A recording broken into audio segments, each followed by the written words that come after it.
They say the 1980s was the decade of excess and optimism, big hair, bright colors, economic prosperity, and the promise that technology would solve everything. But what about those who were children then?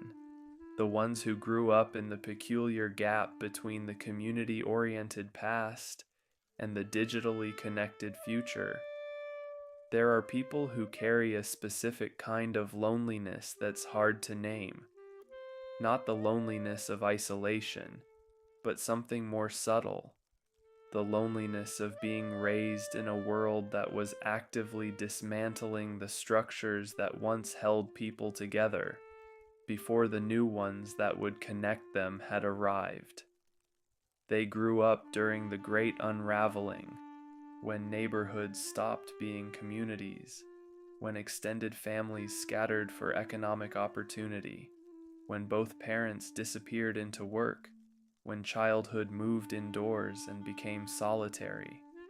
And while culture remembers the 1980s through MTV and neon nostalgia, no one talks about what it did to the children who came of age in that particular moment of social fragmentation.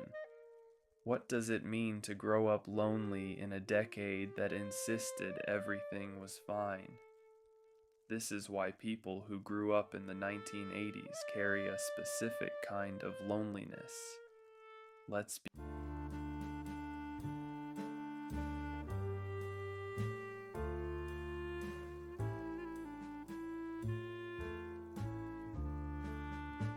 You grew up surrounded by people you never knew, houses lined up in perfect rows, each one identical or nearly so, driveways instead of front porches, garage doors that opened and closed, swallowing families whole without anyone stepping outside, fenced backyards where everyone stayed separated, contained, private.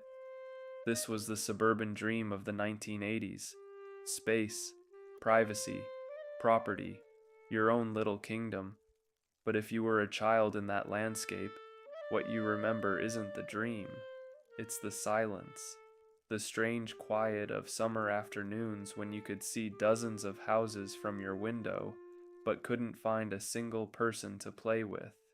The emptiness of streets designed for cars, not children, wide, fast, dangerous to cross, impossible to claim as your own. You learned early that proximity doesn't mean connection. Your neighbors were strangers who happened to live close by. You might know their last names from the mailbox. You might wave if you saw them getting into their cars, but you didn't know them. Not really. There were no neighborhood gatherings, no spontaneous front yard conversations, no collective watching over each other's children. Everyone came home, pulled into their garages, and disappeared behind closed doors. And you, small, observant, absorbing this as normal, learned that this is what the world looked like, separate, contained, alone together. The paradox was impossible to name as a child, but you felt it constantly, surrounded by houses full of people, full of other kids probably, and yet profoundly, inexplicably alone, because the 1980s suburbs weren't built for connection. They were built for cars, for commuting, for the nuclear family unit that kept to itself. The design itself enforced isolation. No sidewalks in some developments, no common spaces, no reason to gather, no architecture that encouraged accidental interaction. Previous generations grew up in neighborhoods where front porches faced each other, where kids played in the street and adults kept an eye out, where walking to the corner store meant encountering half a dozen familiar faces. But you grew up in a landscape designed to keep people apart.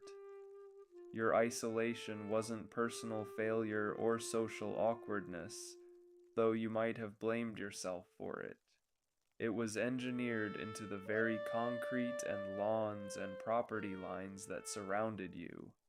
You could stand in your backyard and hear the hum of other families existing, televisions through windows, the distant sound of someone's radio, a door closing, and feel the strange ache of being so close to other human life while having no access to it.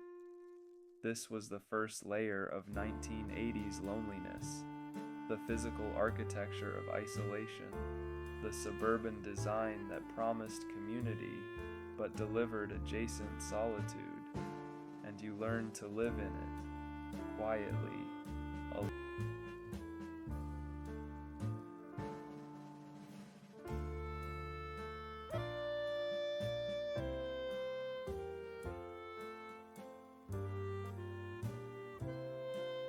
The 1980s didn't invent social fragmentation, but it accelerated it to a breaking point.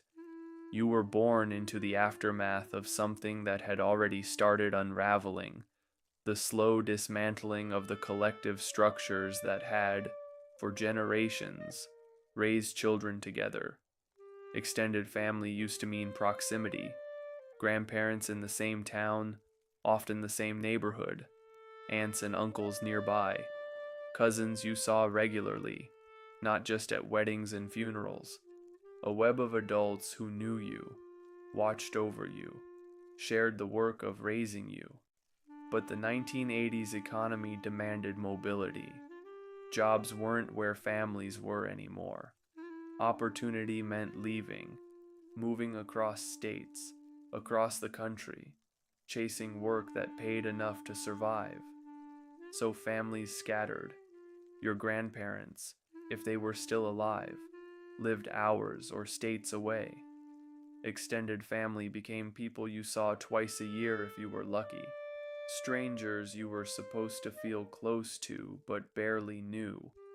And the communal raising of children, the assumption that neighbors would watch out for each other's kids, that the community shared responsibility, dissolved along with it. Both parents working wasn't a choice for most families, it was economic necessity. The single income household that had sustained the previous generation became impossible for yours. Housing costs rose, wages stagnated, survival required two incomes, so both parents disappeared into work, and there was no one to catch what fell through the gap. No grandmother down the street to watch you after school. No neighborhood network of adults who knew your name and would notice if you needed help. You were expected to be fine on your own. The divorce rate climbed throughout the decade. Nearly half of marriages ending, families splitting, children moving between houses, between parents, between different versions of home that never quite felt stable. And through all of this, the 1980s culture insisted everything was fine, better than fine, prosperous, optimistic, moving forward. The decade celebrated individualism, self-sufficiency, the nuclear family as a self-contained unit that didn't need help from anyone. Asking for support was weakness. Needing community was failure. So the structures that had once held children, extended family, neighborhood networks, collective care, were dismantled in the name of progress, mobility, economic advancement, and no one acknowledged what was being lost, because you can't miss what you never experienced. You didn't know that previous generations grew up held by a web of adults who knew them. You didn't know that neighborhoods used to function as extended families, that child rearing used to be a communal project. You just knew that you were alone a lot, that the adults in your life were busy, stressed, absent, that there was no one watching, no safety net, no collective holding you.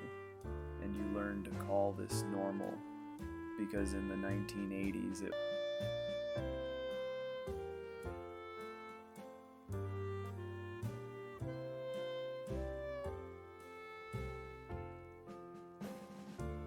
The key hung on a string around your neck, or hidden under a rock by the door, or tucked in your backpack. It was a symbol of something the adults called independence, responsibility, growing up. But what it actually meant was, you're on your own. You came home to an empty house, every day, the sound of your own footsteps too loud in the silence. No one to greet you, to ask about your day, to notice you'd returned. This was latchkey childhood, the mass phenomenon of 1980s kids raising themselves in the hours between school's end and parents' return. You let yourself in. You made your own snack. You did your homework at the kitchen table with no one checking if you actually did it. You watched television for hours because there was nothing else to do and no one to do it with. And you learned to be alone, not by choice, not because you preferred solitude, but because solitude was what you were given day after day in those long, empty afternoons that stretched into evening. The adults called this freedom. They praised you for being mature enough to handle it, independent enough not to need supervision, but you knew the truth that no one was saying. This wasn't freedom. This was abandonment with a nicer name, because freedom implies choice, and you didn't choose to come home to emptiness. You didn't choose to spend hours every day with no adult presence, no guidance, no witness to your existence. You adapted because you had to. You learned to self-soothe when you were scared. The strange noise in the house, the darkness falling before your parents came home, the fear that something might happen and no one would know. You learned to occupy yourself when you were bored. The same TV shows on repeat, the same toys you'd already exhausted, the same rooms you'd already explored 1,000 times. You learned to manage yourself when you were upset. No one to tell about the bad day at school, the fight with a friend, the test you failed, the feeling you couldn't name. And slowly, those empty afternoons shaped something in you. They taught you that your emotions were yours alone to handle, that needing comfort was something to outgrow, that being alone was the default state and connection was the exception. They created a particular kind of self-reliance, not the healthy kind that comes from secure attachment and gradual independence, but the survival kind that comes from having no other option. You became good at being alone because you had hours of practice every single day. And the loneliness of it, the deep, specific ache of walking into an empty house when you needed someone to be there, that became so familiar you stopped noticing it was there. It became the baseline, the normal, the way childhood felt. Just you and the silence, learning to survive each.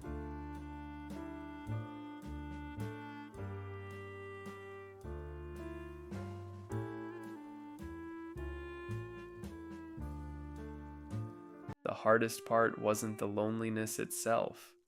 It was that no one acknowledged it existed.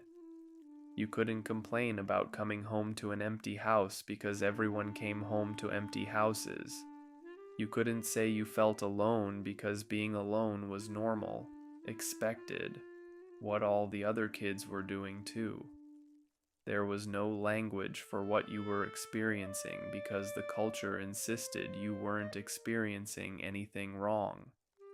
The 1980s celebrated individualism like a religion. Self-reliance was virtue. Independence was strength. Need in people was weakness you were supposed to outgrow. So the loneliness you felt, the deep ache of isolation, the hunger for consistent adult presence, the wish for someone to just be there, had nowhere to go. You learned to hide it instead. You learned to say, "I'm fine," When teachers asked if everything was okay at home, you learned to act like being alone for hours every day was no big deal, maybe even cool. Definitely not something that made you feel small and scared and desperately lonely. You learned that admitting you needed more than you were getting meant you were immature, clingy, not grown up enough.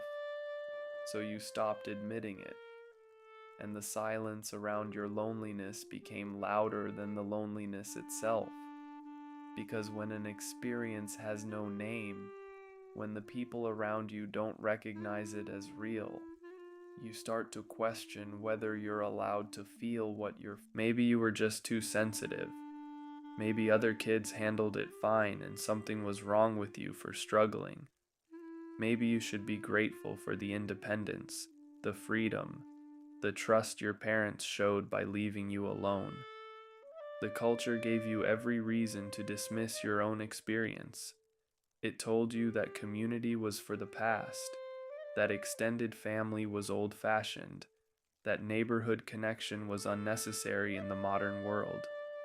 It told you that the nuclear family, isolated, self-sufficient, not needing help from anyone, was the ideal. It told you that children who could handle being alone were mature, and children who couldn't were problems. So you internalized the loneliness as personal failure rather than structural abandonment.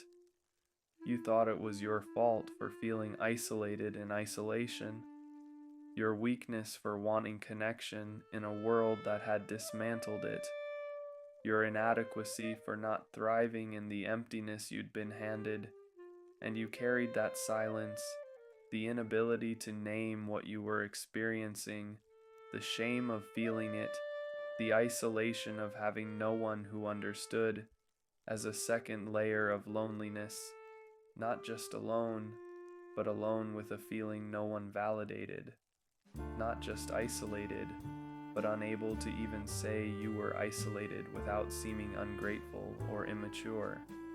The loneliness became unspeakable, and unspeakable things grow heavier in the silence, shapeless and persistent, impossible to outgrow because you can't release what you can't name. So you carried it quietly and learned to call that.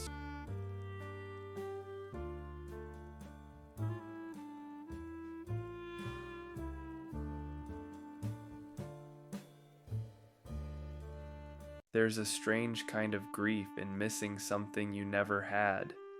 You watch old movies or television shows from earlier decades, the ones where neighbors drop by unannounced, where grandparents live down the street, where kids play outside until dark and half a dozen adults are keeping an eye out. And something in you aches with recognition for a world you never lived in. You know somehow that this is what childhood was supposed to include.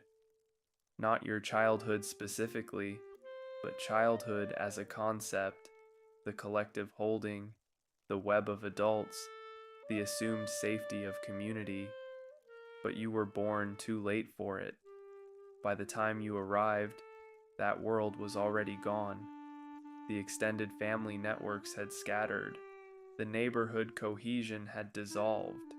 The collective raising of children had been replaced by isolated nuclear families trying to do everything alone, and you grieve for it, not with the clean grief of losing something you once had, but with the complicated grief of knowing something should have been there and wasn't. You never experienced your grandmother's kitchen as a second home because she lived 3 states away. You never knew what it felt like to have aunts and uncles who were daily presences in your life. You never had the experience of being raised by a village because there was no village, just your parents, overwhelmed and alone, doing their best with no support. You never knew neighborhood community, never experienced the casual looking after of each other's children. The borrowed cups of sugar and shared dinners, the front porch conversations that built connection over time. These things existed for previous generations. Your parents might even remember them from their own childhoods, but they didn't exist for you. And somehow, you know this is loss. You can feel the shape of what should have been there. The grandmother who would have known you deeply, the extended family that would have held you when your parents couldn't, the neighborhood network that would have made you feel seen and safe. But you're mourning ghosts, structures that vanished before you could experience them, connection that was dismantled in the name of progress and mobility and economic necessity. This creates a particular kind of loneliness, the loneliness of missing what you logically know you never had, but emotionally feel you needed. The loneliness of being born into absence and only understanding it was absence years later, when you're old enough to recognize that other generations had what you were denied. You can't grieve properly for something you never experienced. There's no clear moment of loss, no before and after, no memory to mourn, just the persistent feeling that something essential was missing from your childhood. Something that should have been there to hold you, know you, raise you alongside your parents. Something that disappeared before you arrived, leaving only the ghost of its absence. And you, a child, learning to live in that emptiness without even knowing to call it loss.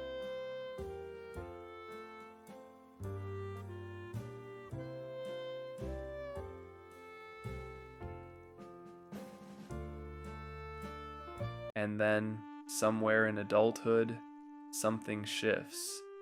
You're talking to someone else who grew up in the 1980s, maybe casually, maybe deeply, and they mention it.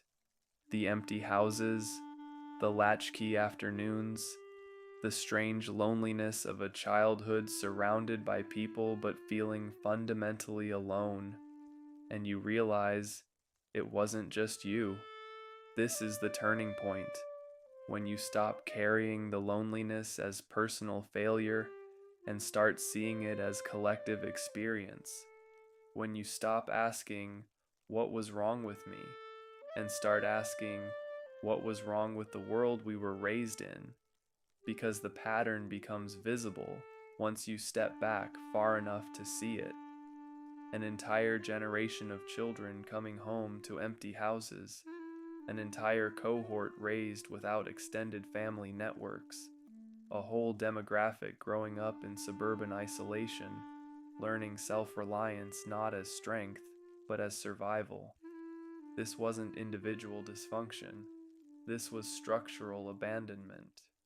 The 1980s dismantled the communal raising of children and offered nothing to replace it. It scattered families for economic opportunity. It required both parents to work without providing childcare infrastructure. It built suburbs designed for isolation and called it the American dream. And then it told the children who grew up lonely that they should be grateful for their independence. You start to understand that your loneliness wasn't a character flaw. It was a rational response to being left alone. That your hunger for connection wasn't neediness. It was a child recognizing that something essential was missing. That the emptiness you felt in those after-school hours wasn't because you were inadequate. It was because humans, especially young humans, aren't meant to be alone for hours every day. And the grief you carry for connection structures you never had, that's not nostalgia for a imagined past.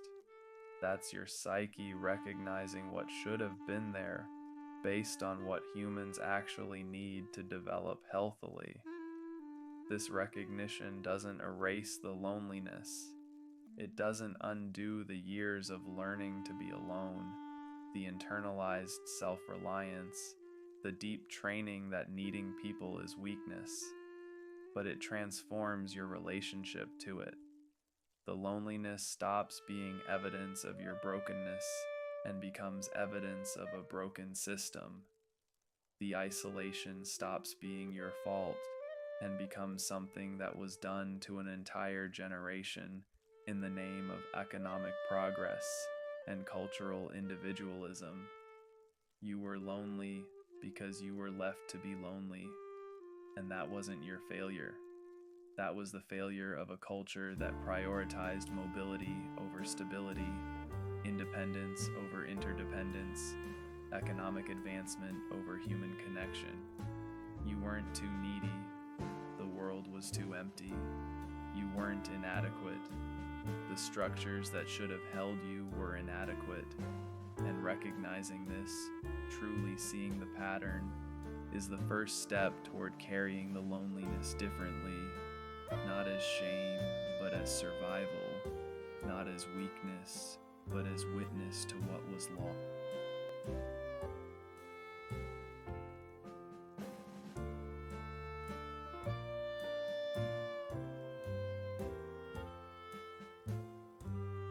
Integration doesn't mean the loneliness disappears. It means you understand where it came from, and that understanding changes how you carry it. You're learning that the self-reliance you developed, the ability to be alone, to handle things yourself, to not need people, was a survival adaptation to an environment that gave you no other choice. It saved you. It got you through those empty afternoons. It allowed you to function when the structures that should have held you weren't there. But it also scarred you. Because learning too early that you can only rely on yourself creates patterns that persist long after the childhood that required them. You struggle to ask for help even when help is available. You feel uncomfortable with dependence even in relationships designed for interdependence. You default to handling everything alone because that's the neural pathway carved deepest. And you're learning that both things can be true. The loneliness shaped you in ways that matter, some generative, some destructive, most a complicated mixture of both. It made you independent, yes, but also isolated in ways you're still untangling. It taught you self-sufficiency, but also the false belief that needing people is weakness. It gave you the capacity to be alone without falling apart, but it also made being alone feel safer than being connected. You're learning to hold this complexity without needing to resolve it into a simple story of either trauma or strength. The 1980s loneliness wasn't good for you, but you survived it, and the survival skills you developed are real, even if they came at a cost. You're also learning that recognizing the structural origins of your loneliness doesn't absolve you of responsibility for how you show up now. Yes, you were raised in isolation. Yes, the culture failed you. Yes, the loneliness was real and valid and not your fault. And also, you're an adult now, and you get to decide whether the patterns formed in childhood continue to run your life. You can honor that you learned to be alone because you had to, while also recognizing that you don't have to keep choosing isolation now that you have other options. You can acknowledge that asking for help feels terrifying because no one was reliably there when you were young, while also practicing asking anyway, slowly building new evidence that connection is possible. You can carry the loneliness with compassion for the child who had no choice, while also offering yourself the connection that child needed but never got. This is integration, not fixing the loneliness, not erasing its impact, but understanding it deeply enough to have a relationship with it that isn't just unconscious repetition, carrying it with awareness instead of shame, recognizing it as historical rather than inevitable, honoring what it taught you while also questioning whether those lessons still serve you. The loneliness shaped you, but you get to decide what you do with that shape.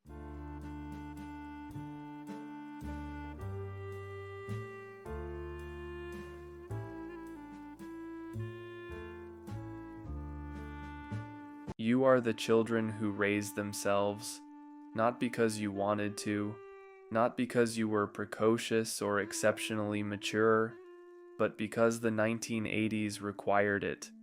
You came of age in a decade that dismantled community and called it progress, that scattered families and called it opportunity, that left children alone and called it independence.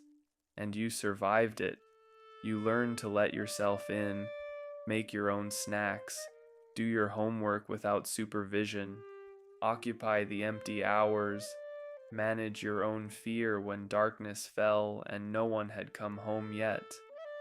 You learned to be alone so thoroughly that loneliness became identity, not a temporary state but the background hum of your existence, so constant you stopped hearing it as something unusual, and you carry that still, the capacity for independence that was born from necessity, not choice, the self-reliance that saved you but also isolated you, the deep training that you are fundamentally on your own, even when you're surrounded by people who would help if you asked. You carry the loneliness of growing up in suburban silence, in empty houses, in a world that had dismantled the structures that once held children without building anything to replace them. But you also carry something else, the knowledge of what was missing, the hunger for the connection you were denied, the determination, conscious or not, to build differently, to not repeat the isolation, to create the community that should have existed for you. Many of you spend your adult lives searching for the belonging you never had as children, building chosen families because biological ones were scattered, creating communities because neighborhoods didn't provide them, seeking depth in relationships because surface connection never felt like enough after growing up with almost none at all. This isn't pathology. This is adaptation. You're trying to fill a specific shaped absence. The grandmother who should have been close by, the neighborhood that should have known your name, the web of adults who should have held you when your parents couldn't. You're not broken for wanting this. You're responding to a real loss. The 1980s told you to raise yourselves, and you did. But the cost of that self-raising echoes through your adult life in ways the decade of neon optimism never acknowledged. You learned to be alone, and now you're learning, slowly, painfully, with great difficulty, to be together. Not because it comes naturally, but because you know what happens when it's missing. You are the legacy of solitary children, shaped by a specific historical moment that required you to grow up too fast, too alone, too untethered from the communal structures that humans need to thrive. And you survived it with a loneliness that still lives in you, not as shame, but as testimony. If something in this reflection touched you, if you recognized yourself in the empty houses, in the latchkey afternoons, in the loneliness no one named, know that you're not alone in carrying this. The specific loneliness of 1980s childhood wasn't personal failure. It was collective abandonment disguised as independence. It was a generation of children raised in the aftermath of communities unraveling, expected to thrive in isolation that previous generations would have recognized as neglect. There are others who remember those silent afternoons, others who learn too early to rely only on themselves, others who carry the hunger for connection that comes from growing up with too little of it, others who are still learning, decades later, that needing people isn't weakness. It's what you were denied and deserved all along.